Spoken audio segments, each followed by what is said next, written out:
하나님의 5가지 사랑의 언어. 게리 체프먼. 박상은 옮김. 생명의 말씀사. 5가지 사랑의 언어란. 사랑의 하나님이 어떻게 우리에게 우리 각자의 사랑의 언어로 말씀하시는지 더 깊이 들여다보기에 앞서 먼저 사랑의 언어가 무엇인지 이야기하고자 한다. 어떤 이에게는 어느 정도 익숙한 개념일 것이고 어떤 이에게는 완전히 새로운 개념일 것이다. 우리 각자에게는 주된 사랑의 언어가 있다. 5가지 사랑의 언어 중 어느 하나가 다른 4가지보다 정서적으로 더 깊이 와 닿는다는 뜻이다. 누군가 나의 주된 사랑의 언어를 말한다면 나는 그 사람에게 끌린다. 그 사람이 사랑에 대한 나의 필요를 충족시켜주기 때문이다.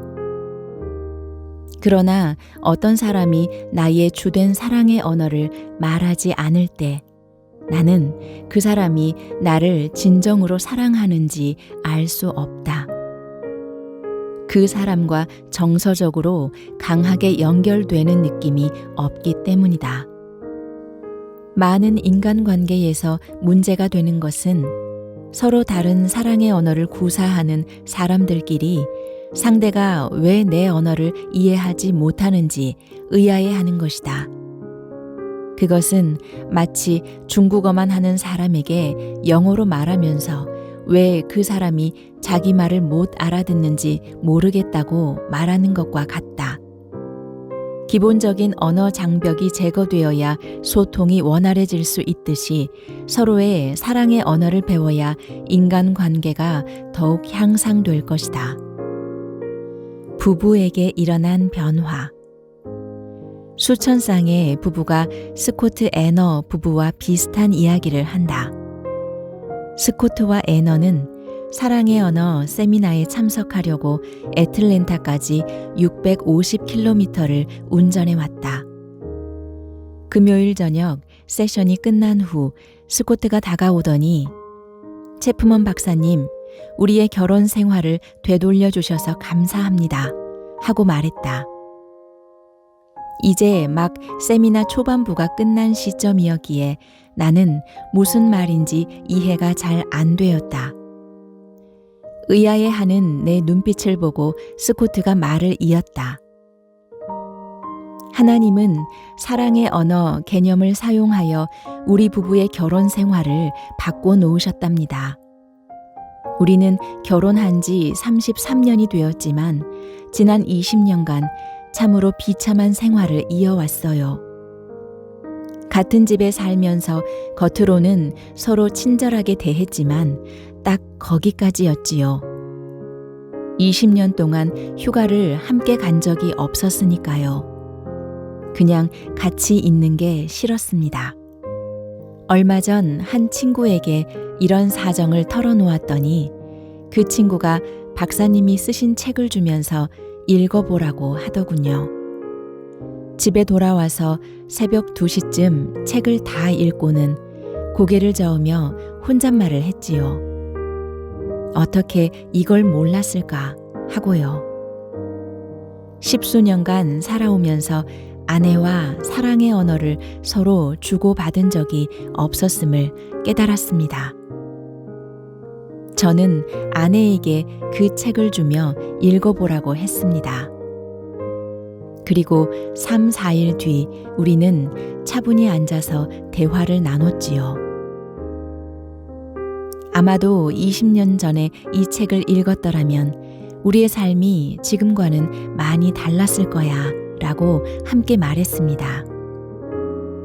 제가 지금이라도 노력하면 달라지지 않겠느냐고 하자 아내는 믿져야 본전이니 한번 해보죠 하고 대답하더군요. 이때 애너가 끼어들었다. 우리 사이가 달라지리라고는 크게 기대하지 않았지만 그래도 노력은 해보고 싶었어요. 그 후에 일어난 일들은 지금도 믿기지가 않아요. 요즘 우리는 같이 있는 걸 즐긴답니다. 2달 전에는 함께 휴가도 다녀온 걸요. 정말 즐거운 시간이었어요. 대화가 이어지는 동안 나는 스코트의 주된 사랑의 언어가 인정하는 말이고 애너의 주된 사랑의 언어가 선물임을 알아차렸다.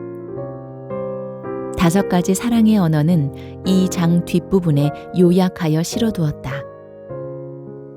스코트는 선물하기를 즐기는 사람이 아니었다. 사실 그에게 선물은 별 의미가 없었다. 선물을 받을 때도 특별히 기쁘지 않았고 선물을 주는데도 별 관심이 없었다. 반면에 애너는 말수가 적은 타입이었다. 그녀는 자신이 칭찬에 인색하고 비판적인 말을 자주 한다는 것을 인정했다. 스코트가 선물을 해버릇하게 되기까지는 적잖은 노력이 들었다. 이를 위해 여동생의 도움을 받을 정도였다. 그들의 원래 계획은 3달 동안 적어도 일주일에 한 번은 서로의 사랑의 언어를 말하고 그 결과를 지켜보는 것이었다.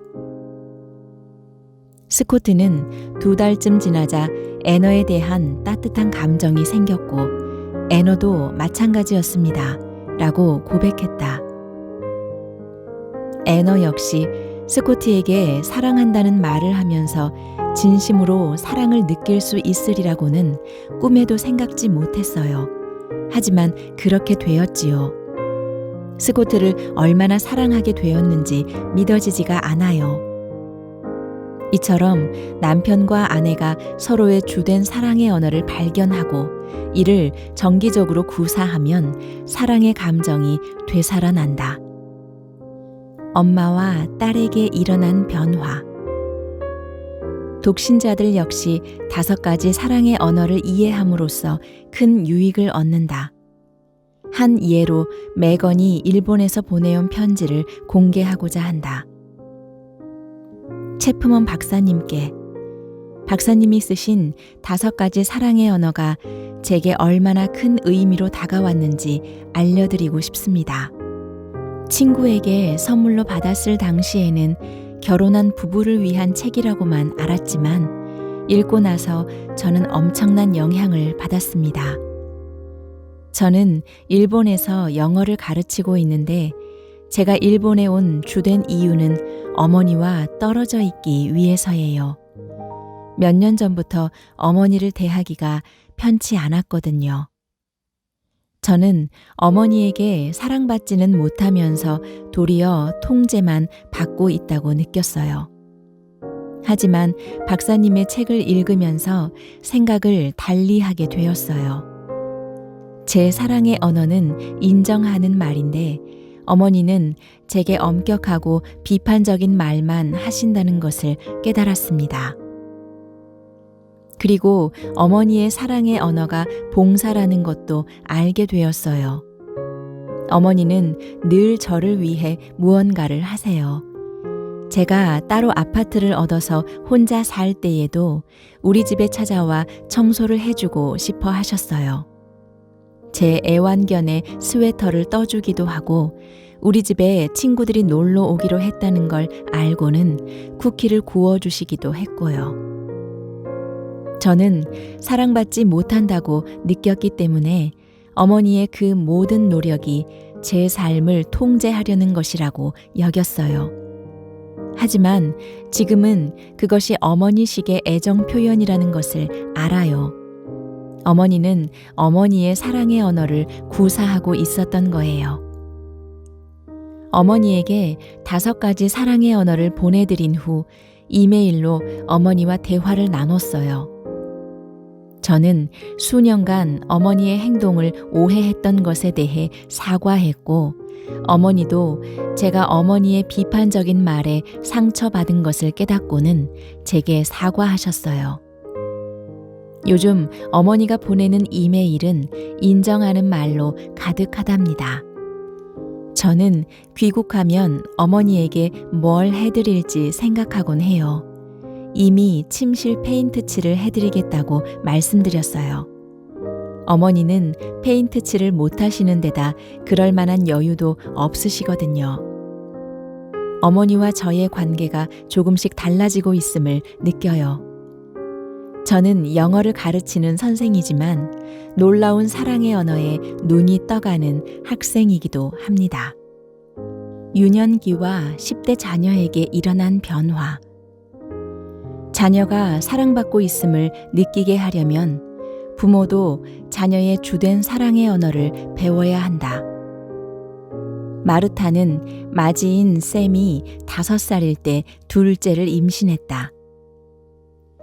이사벨라가 태어나고 2달쯤 지난 후 마르타는 이제까지 그녀가 완벽한 아이라고 부르던 샘에게서 어떤 변화를 감지했다. 마르타가 말했다. 이제까지 샘은 아무런 문제를 일으키지 않았어요. 그런데 거의 하룻밤 사이에 전에 하지 않던 행동을 하더라고요.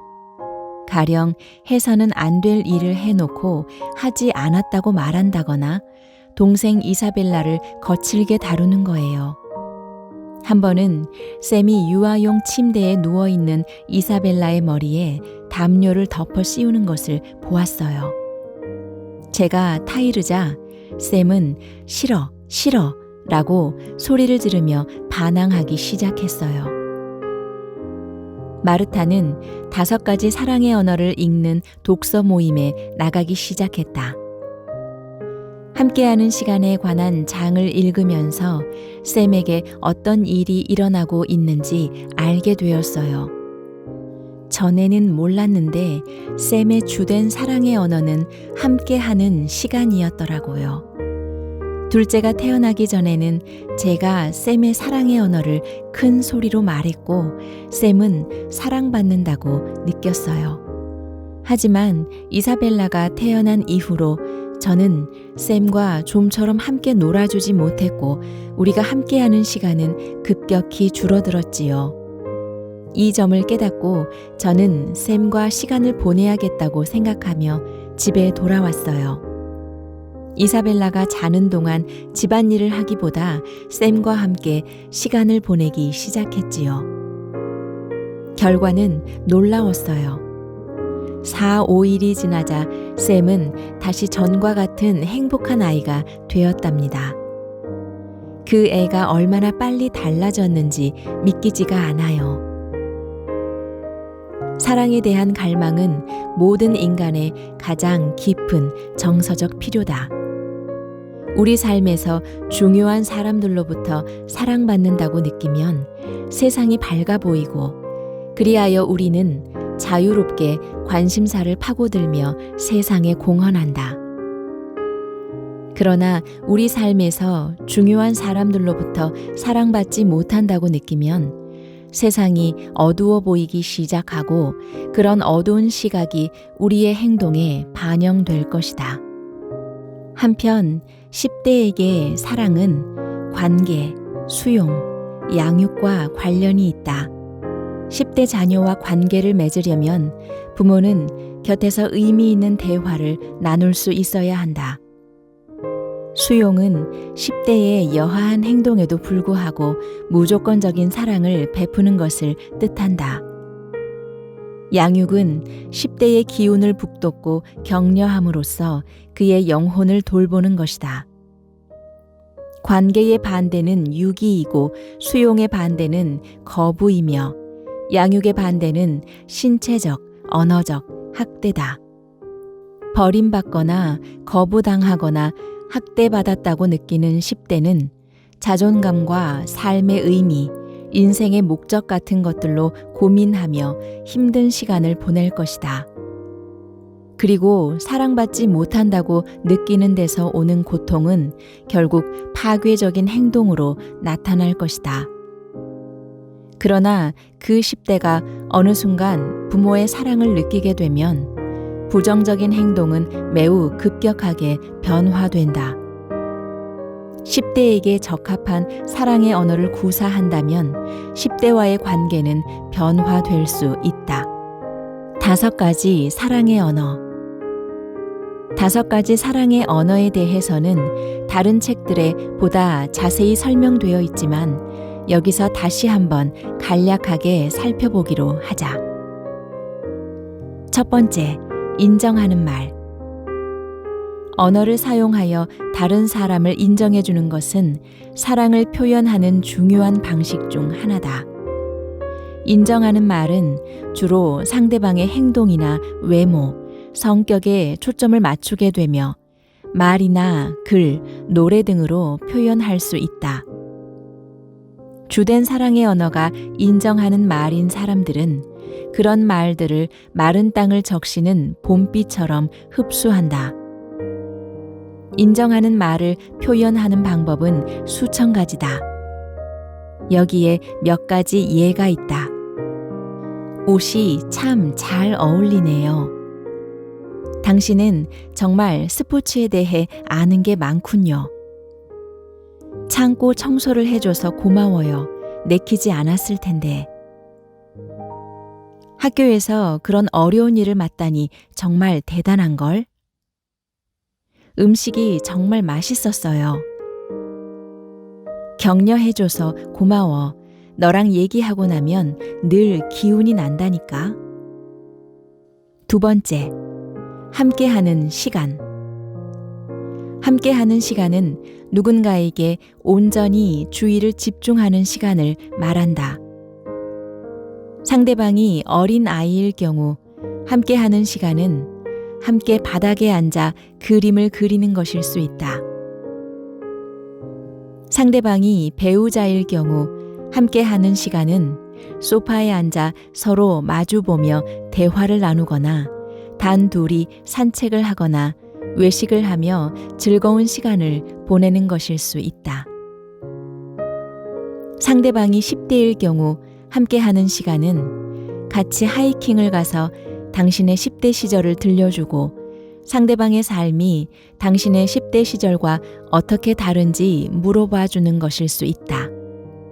이때 하이킹이 아니라 그 10대에게 집중하도록 하자. 독신자의 경우 함께하는 시간은 친구와 삶을 나눌 수 있는 무언가를 하는 것이다. 이때 중요한 것은 무엇을 하느냐가 아니라 서로에게 질적으로 얼마나 충실한 시간을 보내느냐다.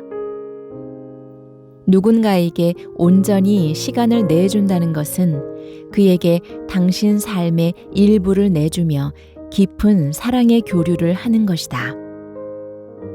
세 번째, 선물. 선물을 주는 것은 사랑을 표현하는 보편적인 방식이다. 선물은 애정에서 비롯되기 때문이다. 아이, 어른 할 것 없이 선물은 누구나 좋아한다. 하지만 어떤 사람들에게는 선물이 주된 사랑의 언어다. 그들에게는 사랑받고 있음을 느끼게 해주는 것으로 선물만한 것이 없다. 선물이 꼭 비싼 것일 필요는 없다. 하이킹을 가서 주워온 특이한 돌을 10살짜리 아들에게 주면서 그 아이를 생각하는 당신의 마음을 전할 수도 있다. 장담컨대 아이는 23살이 되어서도 옷장 서랍 안에 그 돌을 간직하고 있을 것이다. 네 번째, 봉사. 말보다 행동이 중요하다는 말이 있다. 이 속담은 주된 사랑의 언어가 봉사인 사람들에게 특히 잘 어울린다. 이들에게는 다른 사람이 좋아할 만한 무언가를 하는 게 사랑의 표현이다. 요리를 하고 청구서를 지불하고 누군가를 병원에 데려다주고 개를 산책시키고 시험 공부를 하는 자녀를 도와 그에게 퀴즈를 내주고 차에 시동이 걸리지 않아 쩔쩔 매는 친구를 도와주는 일 등이 여기에 포함되며 이 같은 봉사의 예를 들자면 끝이 없다. 봉사라는 사랑의 언어를 구사하는 사람은 늘 다른 사람을 위해 무엇을 할 수 있는지 살핀다. 행동이 뒷받침되지 않은 말은 공허한 울림에 지나지 않는다고 생각하기 때문이다. 아내의 사랑의 언어가 봉사일 경우 남편이 사랑한다고 말해도 아내는 나를 사랑한다면 무언가를 할 텐데 라고 생각할 수 있으며 남편이 진심으로 칭찬을 해도 아내에게 그 칭찬은 와 닿지 않을 수 있다. 남편이 행동으로 보여주지 않는 한 아내는 사랑받는다고 느끼지 못한다. 사랑의 언어가 봉사인 남편이라면 그는 아내에게 선물을 받더라도 뭔가를 사주기보다 일을 좀 도와주면 좋을 텐데 하고 생각할 수 있다. 5번째, 스킨십. 스킨십이 가져다주는 정서적 안정은 과학적으로 입증되기 수천 년 전부터 어머니들에게 알려져 있었다. 우리가 아기를 안고 어르는 것도 그런 이유에서다. 아이들은 사랑이 무엇인지 알기 한참 전부터 스킨십을 통해 사랑을 느낀다. 자녀의 주된 사랑의 언어가 스킨십인 경우 부모와 자녀 간 스킨십은 매우 중요하다. 등교하는 아이에게 따뜻하게 입맞춤을 해준다면 아이는 하루를 잘 지낼 준비를 할 것이다. 자녀가 10대라면 당신이 포옹이나 입맞춤을 하려 할 때 몸을 뒤로 뺄지 모르겠지만 그렇다고 스킨십에 대한 욕구 자체가 사라진 것은 아니다. 단지 포옹 따위는 어릴 때나 하는 것이라고 생각할 수 있다. 그들은 더 이상 어린아이가 아니기 때문에 당신은 스킨십이라고 하는 사랑의 언어 중 새로운 말, 가령 뭔가를 잘 해냈을 때 하이파이브를 하거나 어려운 춤 연습을 마친 후 등을 두드려주는 등의 새 표현을 익혀야 한다. 자녀가 다 컸다고 해서 당신이 스킨십을 그만두면 그들은 사랑받지 못한다고 느낄 것이다. 자동차에 연료 탱크를 채우듯 사람의 사랑 탱크도 정기적으로 채워주어야 한다. 배우자나 자녀, 부모님에게 사랑을 느끼게 해주려면 그들의 주된 사랑의 언어를 발견하여 꾸준히 그 언어를 구사해야 한다. 당신이 누군가의 주된 사랑의 언어를 구사한다면 그 사람의 사랑 탱크는 가득할 것이고 그는 당신의 사랑 안에서 안전감을 느낄 것이다. 그때 당신은 다른 4가지 사랑의 언어를 마치 케이크 위에 설탕 가루처럼 뿌려줄 수 있다.